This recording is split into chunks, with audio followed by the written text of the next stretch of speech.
Thanks everyone for coming, and we welcome you to this panel with these two inspiring and amazing speakers. The title of the panel is Yemen Portraying Violated Beauty. As you imagine, we are talking about the long-term conflict in Yemen, which is among the least reported and represented by the media around the world.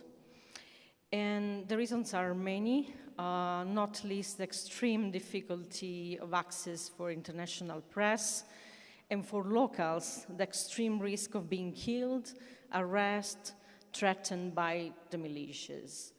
But once inside, and that's why we are talking about beauty, this country and its people are striking for the extreme beauty of places, landscapes, architecture, faces, and photographing and describing this country at war poses uncommon challenges for reporters. Through the words and the pictures of these two speakers, and especially through their pictures, we're trying to get deeply into three main questions. First of all, how to reconcile the story of the war and its lot of destruction, poverty, deformity, with the sense of objective beauty that this place offers to an observer. And then also, how can we not fall into voyeurism in the face of the necessary representation of malnutrition, for example? And last but not least, how, at the same time, can we not fall into mannerism, privileging only this beauty without giving depth to the cruelty of a conflict that has lasted for now 8 years and shows no signs of ending? Or we can say there was a truce, but we don't know how much this truce at least will drag the conflict into peace, as we hope. As I told you, here we have two inspiring speakers, two great photographers. It's my pleasure to present them, also because we planned this panel 3 years ago, and we are very grateful to the Festival of Journalism for being here after all this long-term plan and continue talking about Yemen and its beauty and its problem, unfortunately.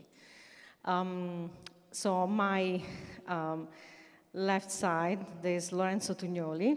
Lorenzo Tugnoli is an Italian photographer. He was based in Beirut until some months ago. Lorenzo has covered extensively Middle East and Central Asia, places like Libya, Yemen, Lebanon. I think all of you remember his pictures about the blast in Lebanon more than 1.5 years ago. And for several years, he has been a regular contributor to the Washington Post, but he published also with the New York Times, the Wall Street Journal, Time Magazine, among the others. And Lorenzo, in 2019, won the Pulitzer Prize in feature photography, and then also was nominated for the World Press Photo Story of the Year. On my right side, there's Amira Al-Sharif. Amira Al-Sharif is Yemeni, and she is an award-winning Paris-based Yemeni photographer and artist with 2 decades of visual storytelling experience. We met in Yemen some years ago, and we used to do a lot of things together, even baking, saving cats from the streets, doing a lot of things that we have great memories about. And she was founded for her work by many institutions like World Press Photo Foundation, the Magnum Foundation, the Prince Charles Close Fund, the Arab Fund, the Samir Kassir Foundation.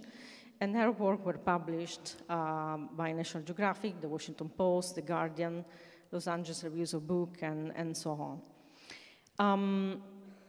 And now, Amira, with her 5-year French talent passport for artistic and cultural professionals, also launched a Paris-based company for her art practice. So actually, she's living in Paris and she's on her personal business.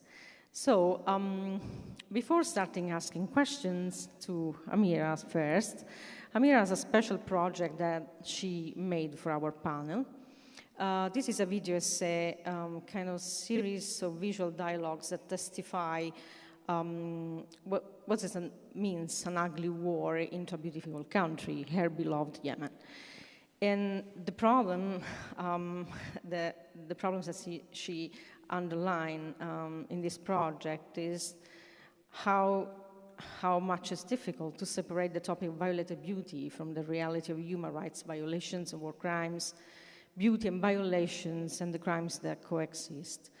So this series of visual dialogues testify what is an ugly war in a beautiful country, and that's what Amira says, ugly war because military campaigns of terror that have targeted this land, the culture, the history, the lives, and the soul, like Yemeni people don't exist. So feelings of violated beauty lead to feelings of non-existence, and in the case of Yemen, non-existence means humanitarian catastrophe. Now we can watch the video that Amira prepared for us.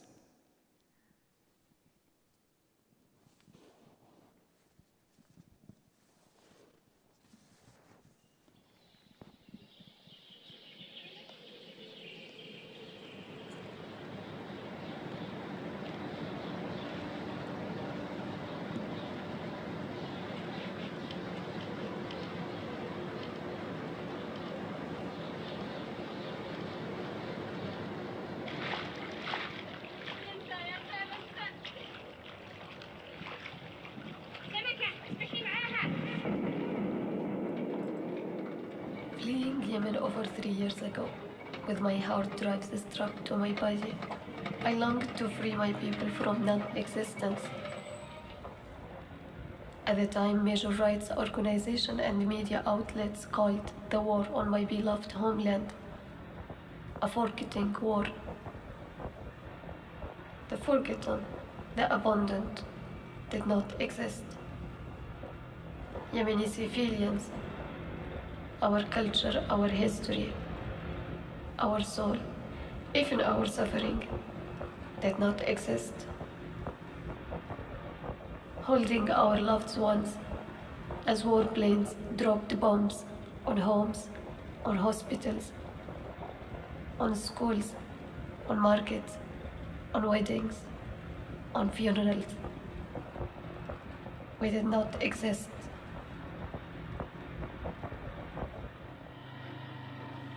After 7 years of war, the ongoing humanitarian catastrophe testifies to the devastating civilian toll of the Western world powers choose to arm and assist Saudi and Emirati military campaign of terror. To begin to address the Yemeni situation, we need the true representation of Yemeni voice and their just issues.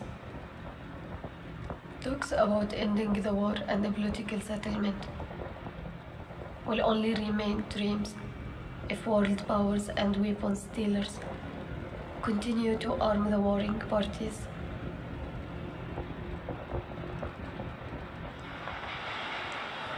Peace will never come at a time when human rights violations and war crimes happened with impunity. This is an ugly war in a beautiful country.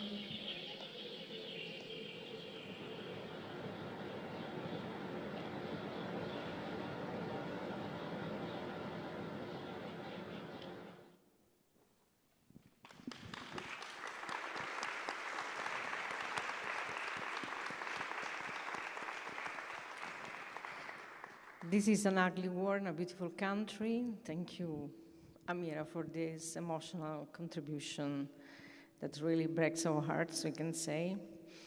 I have a question for both of you, and it's the same one, at least, but I guess you could have two different perspectives, you as a local and Lorenzo as a foreign. Yemen is a country well known for its beauty, and this war made significant changes. But the beauty of Yemen, as we saw, still exists and still resists. How you, as photographer, and as a Yemeni photographer, I can say, try to catch this beauty before and also during the war, in terms of visions and also in terms of technique and method choices. Thank you, Laura. Because we exist, simply, we exist. We exist for Saudis. They can't kill us.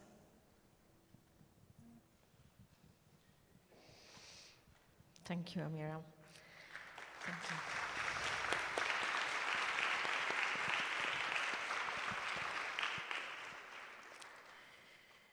Can you tell us something about, we saw beautiful landscapes, the sea, the land, the architecture, women, plants, flowers. This is something that you always portrayed. Can you tell us how you tried also to put your personal touch into your vision of your beloved country? I'm always looking for light. When I meet people, I'm always trying to show their soul, either in journalism or in art. I think soul is all that matters, and it's maybe for Yemen, it's the hidden, wounded soul. It's the beauty. So you're always in search for light. Yeah. Yes. Lorenzo, when you get into Yemen for the first time, it's true that there is a special, particular light. Each country has its own characteristics. You're just back from Afghanistan, which is another stunning place with a stunning, different but stunning beauty. What catches immediately your senses as photographer, expecting you go into a country in war, maybe you expect something and then you find also beauty, a part of the disruption. Well, thank you for having me, first of all. I think my perspective, the way I arrive in Yemen is completely different from my colleague. I arrived in Yemen in 2018 because I was there for a job. I went there on assignment for the Washington Post. So my goal was to tell a story about what was happening. 2018 was one of the worst years of the humanitarian crisis, and my work and our work was centered about the humanitarian crisis. So I think when it comes to the idea of beauty, I think it's something I kind of stumbled on. It's not something that I was looking necessarily. I was looking to produce a work of journalism, and of course then you slowly try to explore the country, explore its light. Obviously, it's true, the light is particularly interesting in the place, and I also had an interest to pursue the light there. Of course, one of the things that you do as a photographer, you look at the light and you kind of try to get to the places. You want to photograph the right moment in time. That's not always easy to explain to militiamen that you need to go to the right time, especially to wake them up really early in the morning because you want the blue light. So it's a bit complicated. It's a complicated country. It's a beautiful country.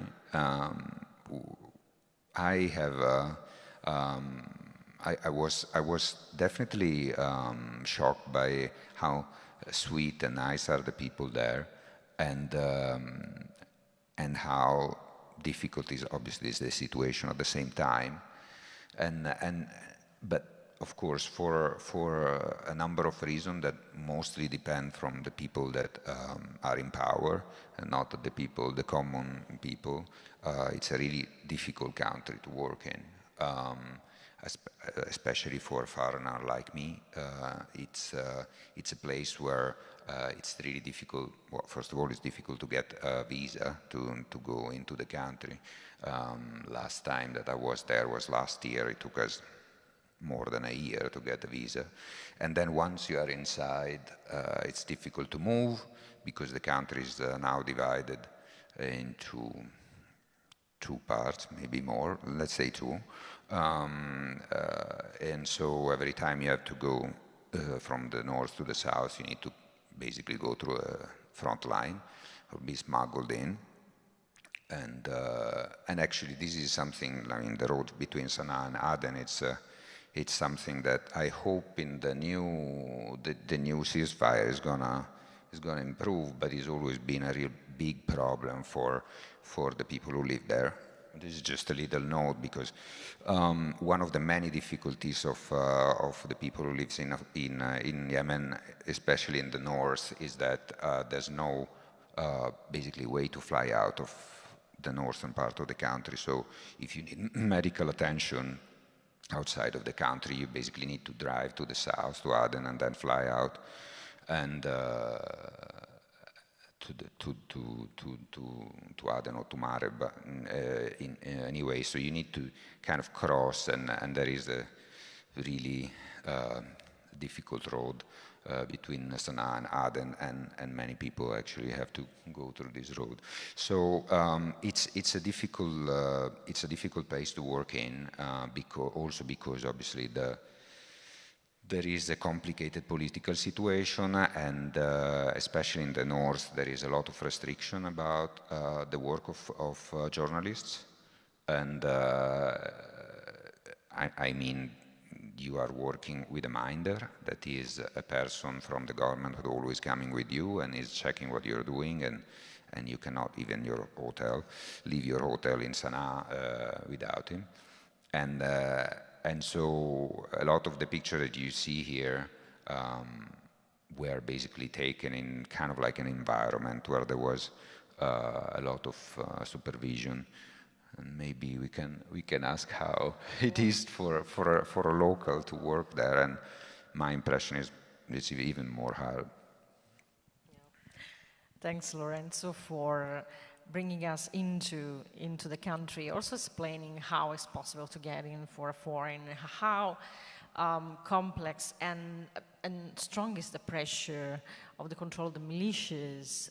Basically, as you said, you can't go here and there or ask to cover the story you want. Sometimes they tell you what to cover and what is best for you, otherwise there will be problems, etc. So logistics are very complex, risk assessment is really complex, especially if you are working with a well-known newspaper or broadcaster. There are so many problems to face in order to get the story out of the country and get in as well. But being local in a place in war is completely different. And you think you can understand from the word of Amira before. But we would know, Amira, from you,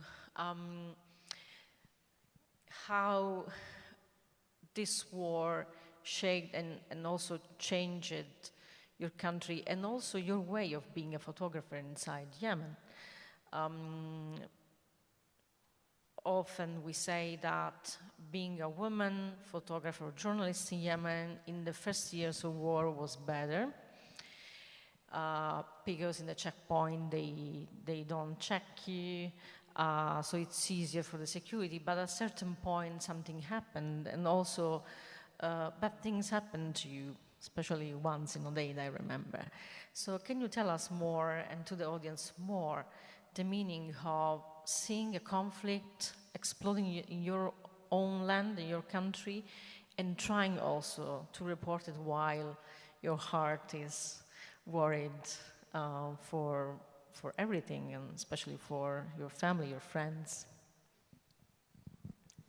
Thank you, Laura. Thank you, Lorenzo. I just want to tell you something maybe you don't know. I get treated exactly like you. I go to ask permission to work per month. I have to report, to give the list of the things I have to photograph, and always somebody gonna be following me, checking my SD card, all. And I have to take permission from everybody in the north, in the south, from everybody. So it's the same. I get arrested with my team. I get stopped in the checkpoints always. It's the war. Being a woman doesn't change anything. In fact, it makes you more risky because you are a woman. You think you're gonna go with it? No. So no, it become different, entirely different. Everything you describe, it's everything any Yemeni local photographer would go through. The same.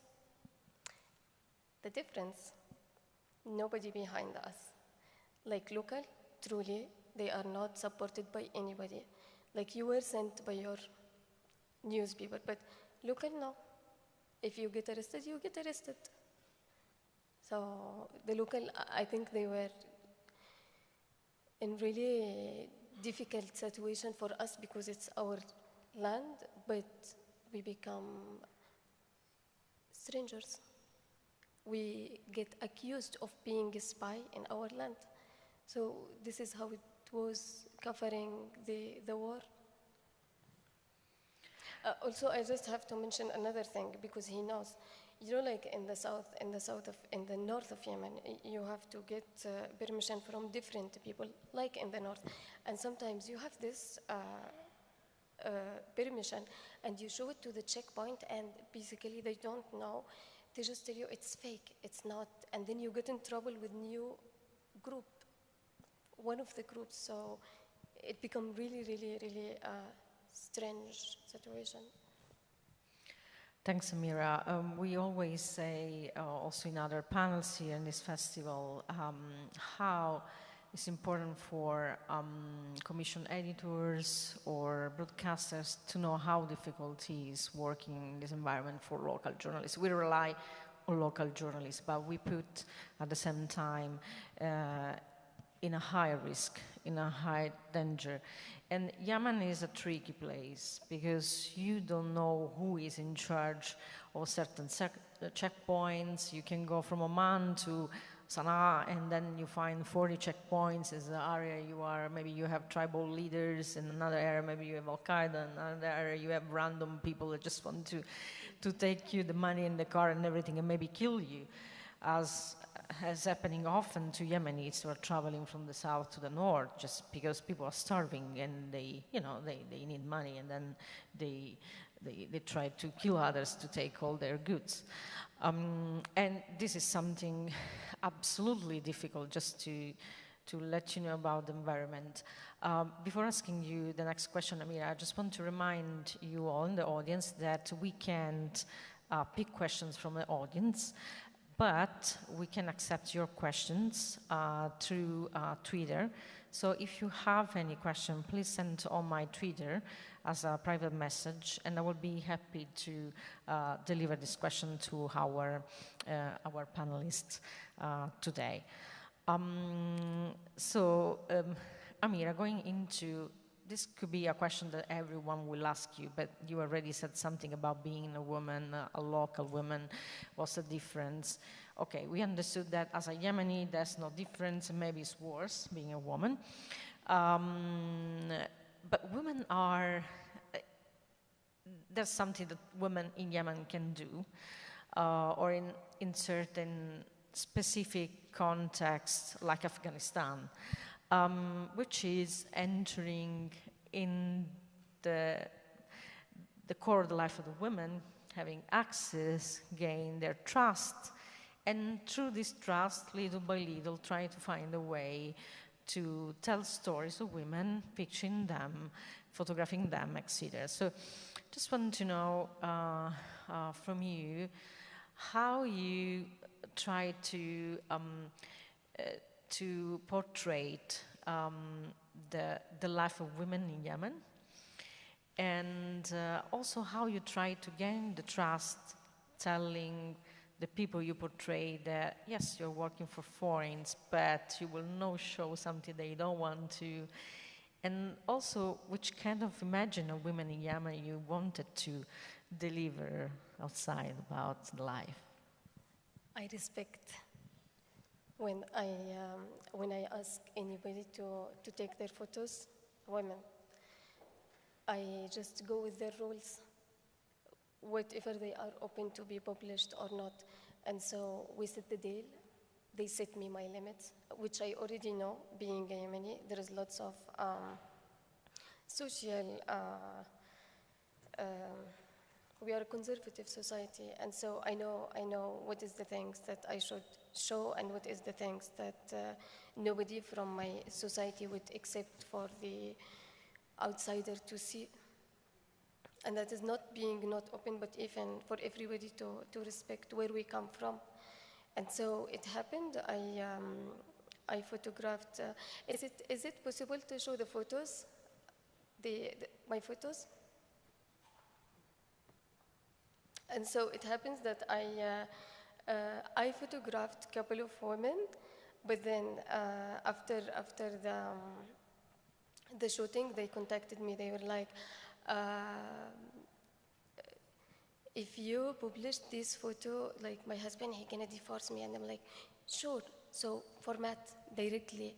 So, and I'm not from yesterday, like it has been 18 years. So majority of the women I photograph, it was, we had trust relationship before we start the shooting. It's not even from the first day. It takes time to talk. And for me, maybe we talk more than we do the shooting, because it helped me to capture the soul, not just the photos. And it's challenging for me, because sometimes I just feel this person was so amazing that I truly, truly feel like glorifying them, but my photos does not show what I was genuinely wanted to do. So I was with this woman from Socotra, and I just had dreams about her. In fact, I went to the art school because I documented this amazing woman for 2 years, and I used to have dreams about her. Dreams as painting, that I needed to go to art school to learn so I can paint those dreams.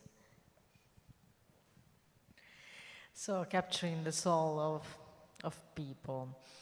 This is something sometimes some cultures, photographers are accused of, right? But at the end of the day, I guess it's something that a photographer wishes to do when you portray somebody. So Lorenzo, I would like to ask you, it's a question about the technique, of course, but also the idea of portraying Yemen, even before entering into Yemen.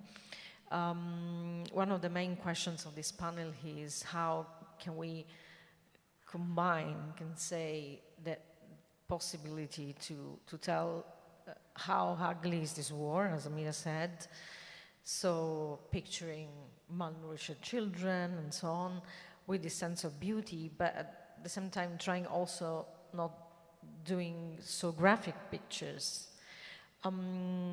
Which kind of questions you ask yourself before entering to Yemen? And if in this process there was an important role of your commissioning editor in the Washington Post. I'm just mentioning Washington Post because it's the most important media outlet. You published something that was awarded. So. Yeah, in fact, I was there for the Washington Post both times I went. Well, I went 3 times, but anyway, yeah. So before I don't know if you can see the pictures now. Before going, there was a kind of a dialogue between me and my photo editor. My photo editor is called Olivier Laurent, and I work a lot with him. We usually used to plan and think about how to go about the work. This particular work was focused on the humanitarian crisis and the war, but so the problem of what you end up doing when you are documenting a crisis like that is that you are photographing a lot of children and women, and a lot of children who are mostly in malnutrition ward of the hospitals. So sometimes they are in difficult conditions, and so obviously the questions was, well, how can we go about doing that in a sensitive way? There are ways, of course. Usually the better solution is have enough time to spend with the people and try to understand where they're coming from, what's their ideas, and what's really happened before arriving into the hospitals.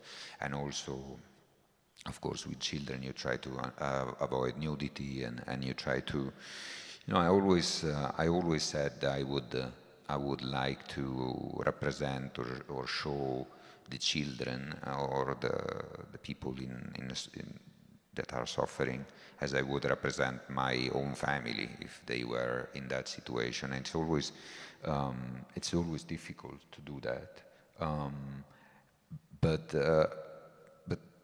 on the other hand, when I went last year in 2018, there is also the understanding that it is important to take these pictures, and it is important to keep Yemen on the media. And of course, working with the Washington Post, it was a great occasion to like push this story, especially what we did in 2018, because of course because this is an American newspaper, and the Americans have been involved in supporting Saudi Arabia and selling weapons to them, and so often the people who you see maimed and injured were injured by American bombs, and so it was important to show what happened. And again, just to point out, I mean, the humanitarian crisis and partly the famine that was in the country, I mean, the famine that was in country for part of the time, was not something that is natural. It's not something that is related to natural causes. It's related to the fact that a part of the country is being blocked. So the north part of the country, the airlines cannot fly in, the boats cannot bring aid, or at least now a limited amount of aid.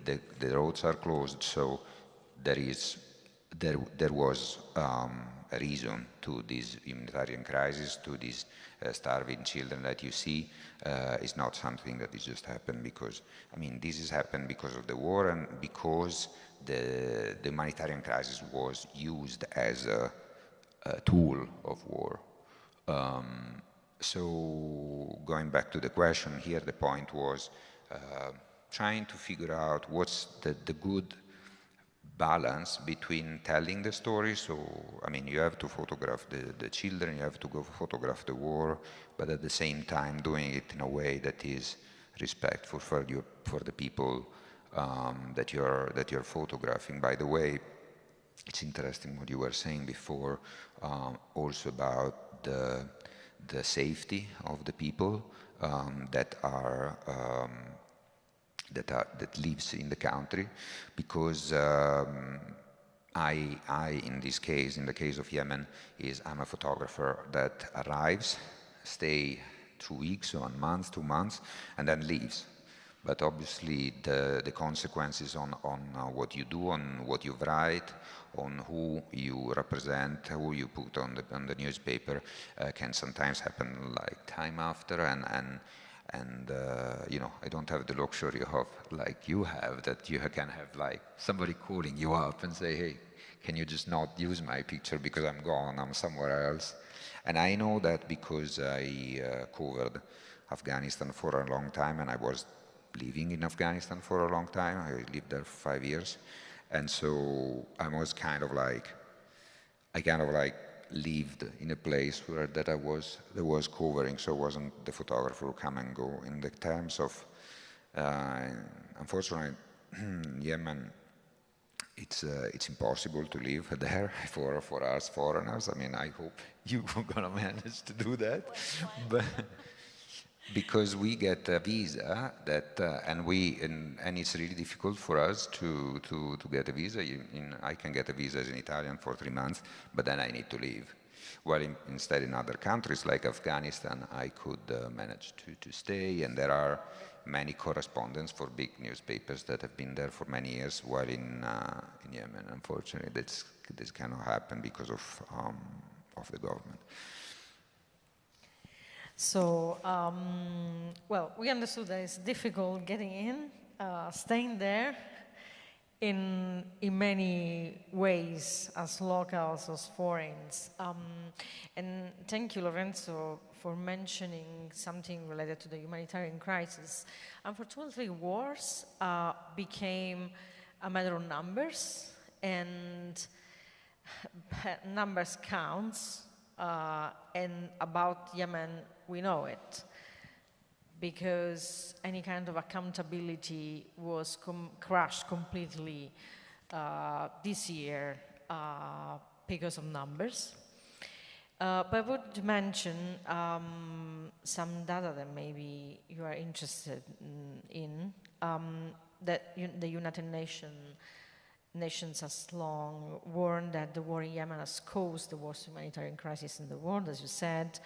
And according to the World Food Programme, about 16.2 million Yemenis, or about the 45% of the total population, are at risk of starvation. Continuing with numbers, the assessment of the loss of life is complex, and the United Nations also estimates that more than 377,000 of people have died as a result of the conflict until the end of 2001. 2021, sorry.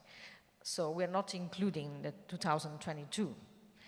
And in a report published at the end of the last year, the Development Programme of Nations, United Nations, claims that about 60% of these deaths are the result of indirect causes, including famine and preventable diseases such as cholera, diphtheria, yellow fever, and the rest was caused by fighting and aid raids. And in all these numbers, children account for the total losses, the 70% of the total deaths. And continuing with numbers, I just want to mention, if you like data journalism, check the Yemeni Data Project, which is a great project run by well-known journalist as Iona Craig, which is one of the guests of this festival. And you will find exactly a lot of data about the losses, the civilian losses during all these years in all the areas of the country, hit by the coalition. So our data is related to the coalition airstrikes, but very useful, so useful to understand also the difference in numbers of attacks and about the losses in all these 8 years. So going back from the numbers to people and souls, because here we're trying to talk about souls and beauty. Amira, before we receive other questions, I remind you, if you want, you can send a private message to my Twitter, which is batgirl74. So I will pick the questions and ask the question to our speakers. You live in Europe. You came to Europe many times before, so you know Europe, you are running your own business, so you are not a refugee. I just want to underline this because I know that that for you is important. And you are trying to do your own business as photographer in Paris. And here there's another thing, another perception, like coming from a country war in Europe, where people coming from countries war sometimes are not welcomed. We are seeing now a lot of efforts for people from Ukraine, and we are very happy for that because these people are, trying to save their lives from war. What's your perception about how much European people know about this war? What are your feelings, your concerns? What are you trying to do to let the people know what exactly is happening in Yemen, and also how beautiful Yemen is to the people that don't know? What is happening in Yemen? Simply a war in 3 levels. You can say first level, it's civil war, as your media is telling you. Second, global war. And then third, international war. And this is something I'm not sure everybody in Europe or America knows. And what about the fact that media don't cover too much the war? What do you wish that the people know about Yemen, apart from the geopolitical side, fights, how many governments there are there, nobody's understanding at least, and where are the battles? But what matters about Yemen? What is important to know about Yemen? We are the hidden want, if this can make sense. We are people with dreams, and we want it alive. But then, in the other side, we become survivor of the war. Being a survivor of the war, outside and inside. We try. And inside, we can say. And in the last years, going deeply into the numbers, we know that so many people are destroyed by war in these indirect terms. I think 4 or 5, maybe 1 week ago, I listened to somebody from Yemen, and she told me the difference between 7 years ago and today is that now, mostly everywhere, children are searching into the trash, some pieces of food to survive, but we saw a lot of situations like that in Hajj, which is, in general, it's well known in Yemen as one of the places where famine was before the war. And now in Yemen we see this everywhere.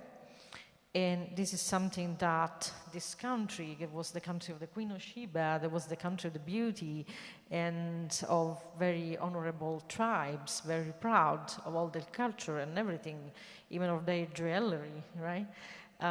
Is going deeper and deeper in a kind of nightmare. I have a question for you, Lorenzo.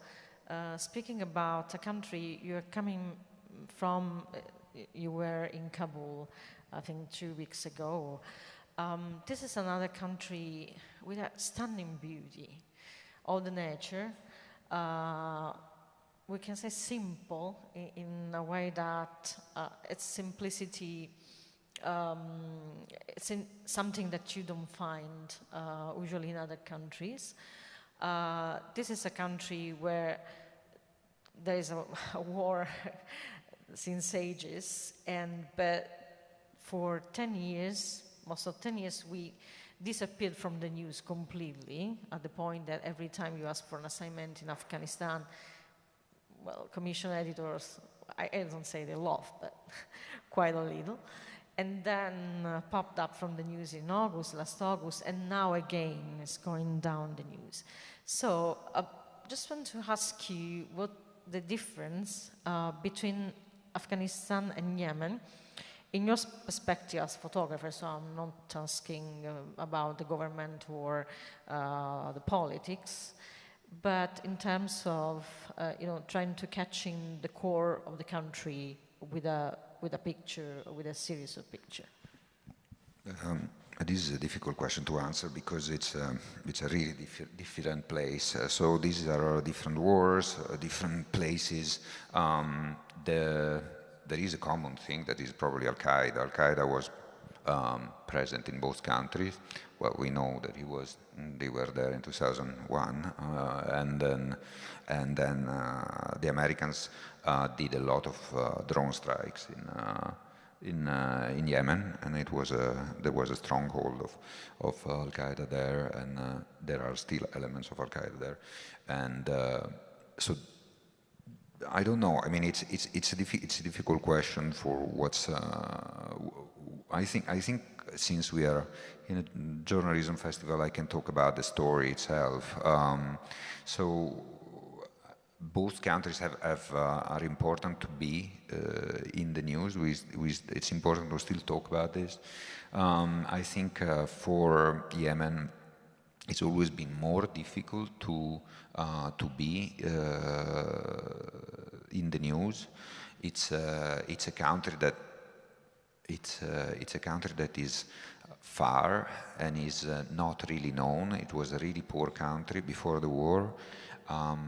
There was never a real intervention from the US Army, so that's usually when you have foreign soldiers in a land, it's where the interest of the media is peaked, unfortunately. And what is happening is really difficult to cover. So the fact that it's a difficult place to access and there are less journalists, it usually make it a story that is difficult to feature in the news. And well, Afghanistan is obviously it's always been much easier to work in. That's because the government, the previous government and the new government have not really interaction with the journalists. You just tell them that they are there, but they don't ask you what you do, and so it was much easier country to cover. And of course, it was interesting for the media the involvement of the foreigners. Even the Italians, as you guys know, have had soldiers there in Afghanistan.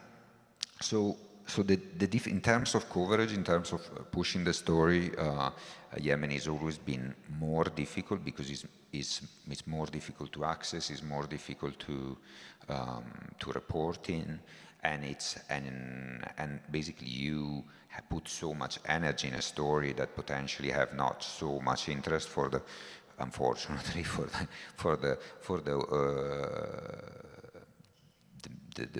world, the media. In fact, I think it was what was interesting of the reporting that I did in 2018 and the awards that came out of this is that I think the awards gave kind of visibility of the story. It's a bit strange because a lot of the media in Italy after the Pulitzer, I was awarded the Pulitzer Prize for Photography from the work that I did in Yemen. And the media, the Italian media were really interested on the fact that I won a Pulitzer, but they were not really interested in actually talking about Yemen. They wanted to talk about me, my career, instead of talking about, you know, the pictures, and to the point that many newspapers were asking pictures of me instead of asking a picture of the place that I was actually photographing. So it was a bit weird, but I hope that in a way, kind of like this was part of the push that me and the paper that I'm working for were kind of like to push this story. And again, unfortunately, the only kind of link, the only kind of real interest that the Americans and the Europeans had was the American involvement in Yemen. So Yemen is a place that has been, there were a lot of drone strikes, especially during Obama administration. There were a huge campaign of drone strikes in Yemen to target Al-Qaeda cells in there. But, you know, the idea of who is belonging to Al-Qaeda or who is just a child who's standing by, it's always difficult to assess from a drone perspective. So there was a lot of that. So basically that was what was the interest to the media, and unfortunately people that lives in Aja, that is a really poor place. It's a really difficult place to access. It's in the northwest of the country, and it's a really crazy situation in there. And like last time I was there, it was August last year.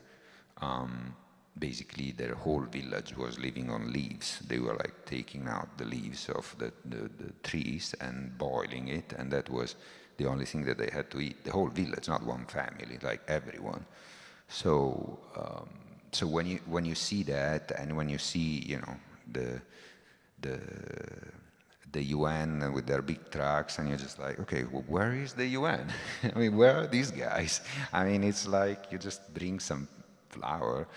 I mean,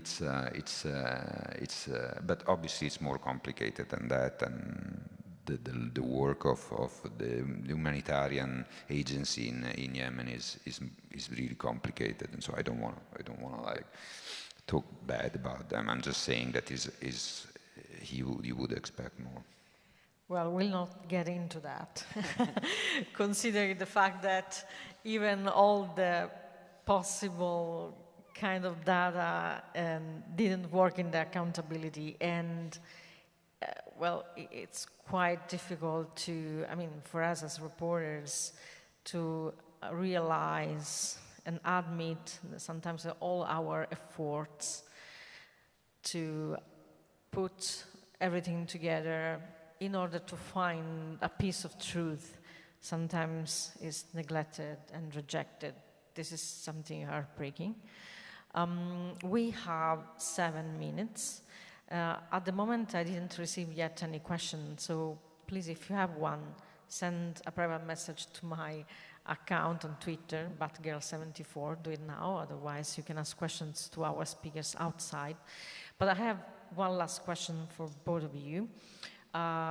It's pretty personal. So, Amira, next time, inshallah, when you will get into Yemen again, wish to ask you, what would you like to photograph or report on, something that you never did before, and you wish to do it? I'm going to reply, but is it possible to show photos from Yemen? Sure. Please? If you can, there is a second video with the pictures of Amira, which is not the one we projected before. So, yes, if we can show the light there. I already have lots of plans. Okay, but we don't want to let you reveal the plans, but just something that maybe But I have randomly it you want. already before I come to Europe. I'm going to be doing films in Yemen for the same woman.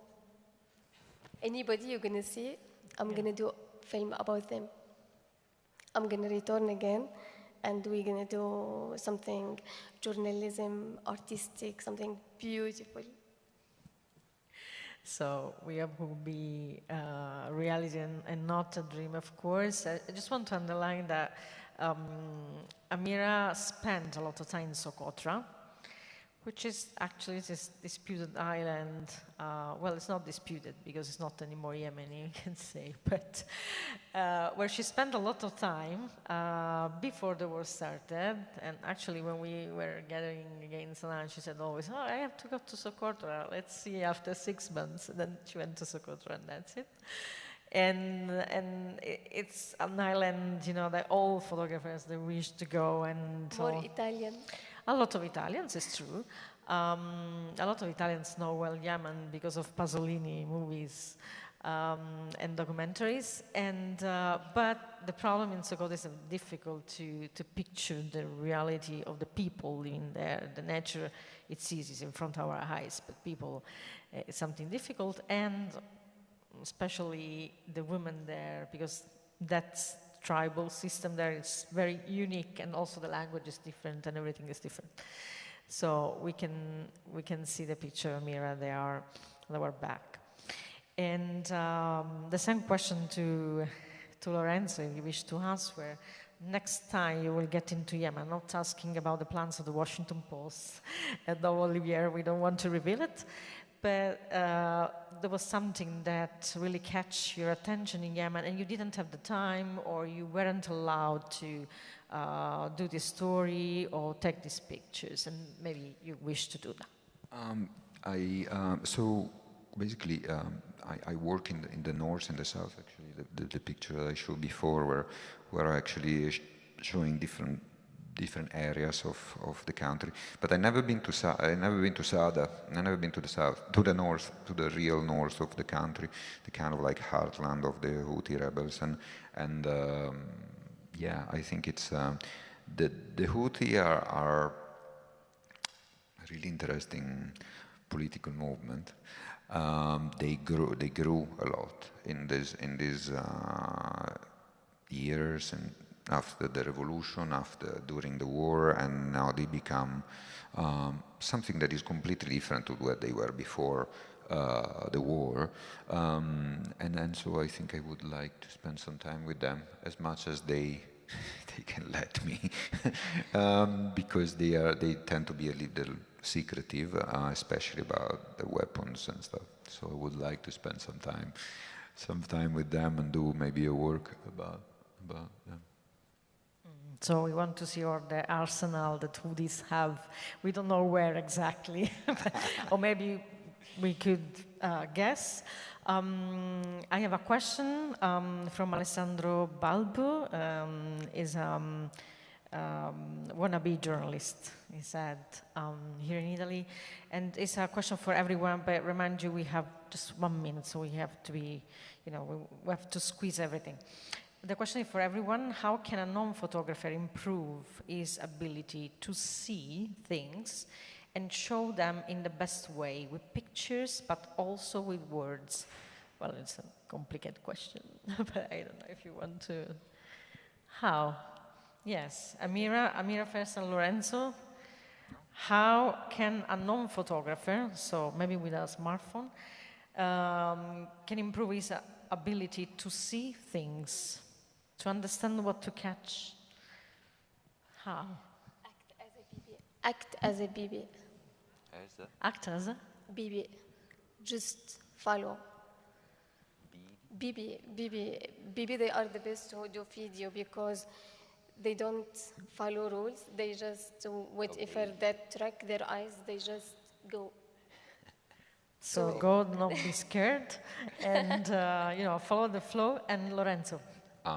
Take pictures, take a lot of pictures. I think I learn a lot from the actual process of staying behind the camera and looking at the pictures and looking at the work of masters, and I think it's like the practice and on the ground is the biggest teacher. So very good suggestions. So thank you for your questions. Thank you for being here. Thank you for caring about Yemen portraying violated beauty. Don't forget this war, people in this war, souls in this war, and the beauty trapped and destroyed in this war. Thank you, everyone.